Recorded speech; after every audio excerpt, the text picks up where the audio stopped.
Tom Blackman was just a kid when his world turned upside down. At 10, he moved in with his dad, a stranger in a new neighborhood. The only familiar faces were those of a family friend, a single mom and her 3 kids.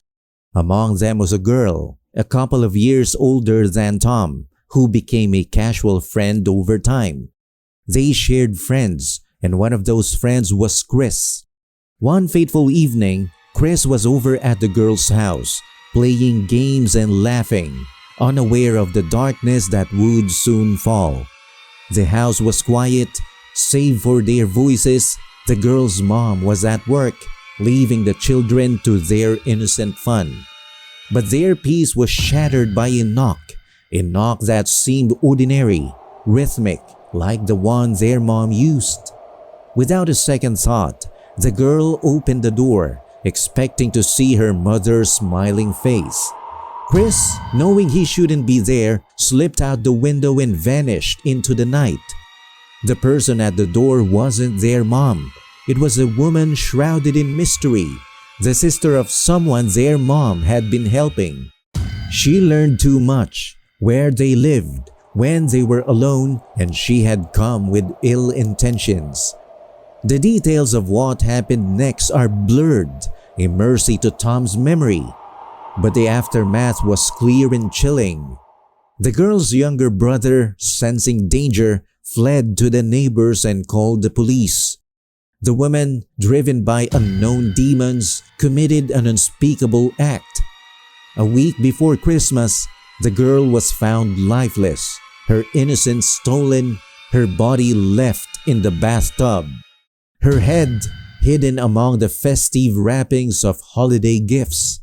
The community was shaken, the joy of the season tainted by tragedy. Tom was barred from the funeral, the event too grim, the sorrow too deep for a child to witness.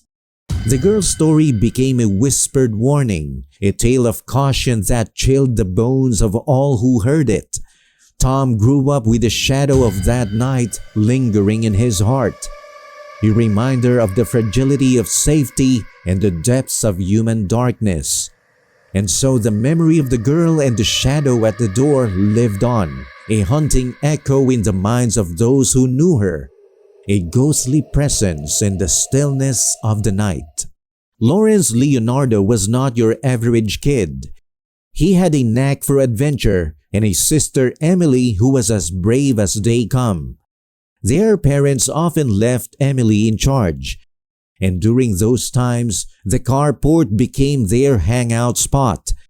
It was a cozy corner with a flickering light and a floor that told stories through its cracks. One evening, as the air mingled with the scent of Emily's secret smokes, something caught her eye. At the end of the driveway sat a white SUV, its windows a deep abyss of tint. It was like a silent guardian, watching, waiting until Emily would go back inside. Then it would slink away to the church parking lot as if biding its time. At first, Emily shrugged it off, probably nothing she'd say. But Lawrence felt the tension in her voice. The next day, the SUV was back, just sitting there, still as a statue. Lawrence's curiosity turned to worry. What did this mysterious visitor want with his sister? Their dad, a sheriff deputy, was their hero. When Emily told about the SUV, he didn't hesitate to call the cops. But by the time they arrived, the vehicle had disappeared into thin air. Weeks turned into months, and the SUV became a ghost story. Until one day, it returned. That day, Emily's usual calm was replaced by a fierce determination. "Stay put," she told Lawrence, her voice barely hiding her fear. "I'm going to face them." She marched towards the SUV, but halfway there, she froze. Through the dark glass, she saw a shadowy figure dressed in black with no face to speak of. It was like staring into a void. Fear took over and Emily ran back, her breath heavy, her heart racing. Lawrence watched, his own heart skipping beats as she bolted inside and locked the door. They sat together, whispering about the faceless driver, wondering if they'd seen a ghost or something far worse.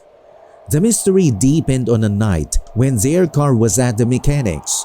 Trapped at home, they saw the SUV again.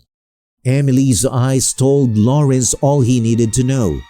"Get Dad," she said, panic in her voice. Lawrence dashed inside and his dad came out, gun ready but not raised. He walked towards the SUV with purpose. The vehicle roared to life, speeding away, its license plate hidden behind duct tape. They never saw the SUV again, but its memory lingered, turning the carport into a place of whispers and shadows.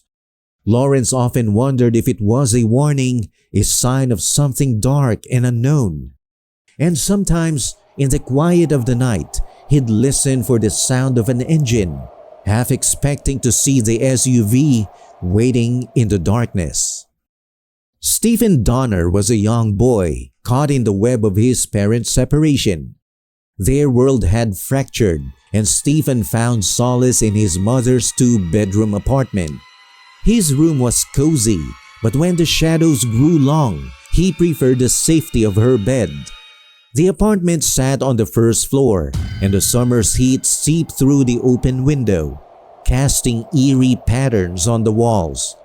One fateful night, Stephen stirred from sleep, his eyes adjusted to the darkness, and there, in the doorway of his mother's room, sat their cat, a silent sentinel.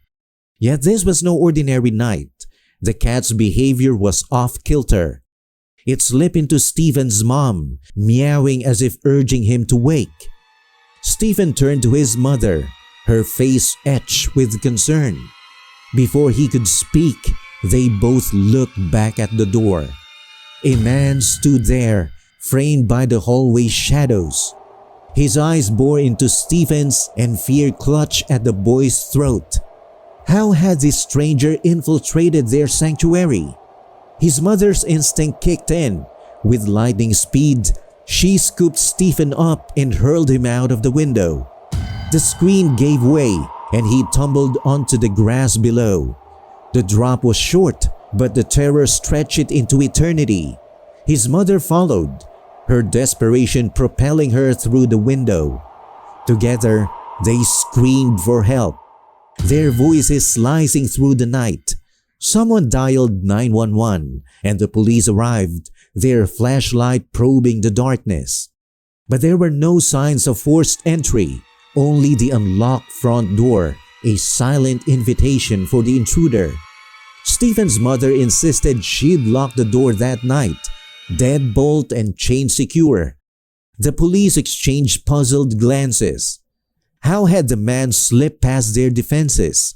They left, their hands tied by the absence of evidence. Days passed and Stephen's home felt tainted. His mother, relentless in her search for answers, scoured every corner. In the kitchen, she opened the water heater closet, and there it was, a notebook. Its pages held names, cryptic drawings, and secrets. Beside it lay a pair of gloves, stained and worn, and gum wrappers, traces of the intruder's presence. The police returned, their brows furrowed. Speculation hung heavy in the air. The man had hidden, biding his time until they slept. Stephen wondered, what did the notebook reveal? Whose names were etched within its pages? And why had the intruder chosen their home? Stephen's nights became haunted, the shadows harboring unseen threats. He listened for footsteps, imagined the man's eyes upon him. His mother too wrestled with fear, her determination unyielding. They never spoke of that night without shuddering. The intruder's faceless gaze, the notebook's secrets, and the inexplicable breach of their sanctuary. And sometimes, when the moon hung low, Stephen would glance at the water heater closet, half expecting it to yield more clues. For the midnight intruder remained a phantom, a chilling reminder that safety was an illusion and darkness held secrets darker than any night. Which of these stories left the deepest impression on you? Let us know in the comments section below. And if you have any scary encounters of your own, share your experiences with us. Don't forget to like, share, and subscribe to Fearflix for more videos like this. Thanks for watching and see you at the next one.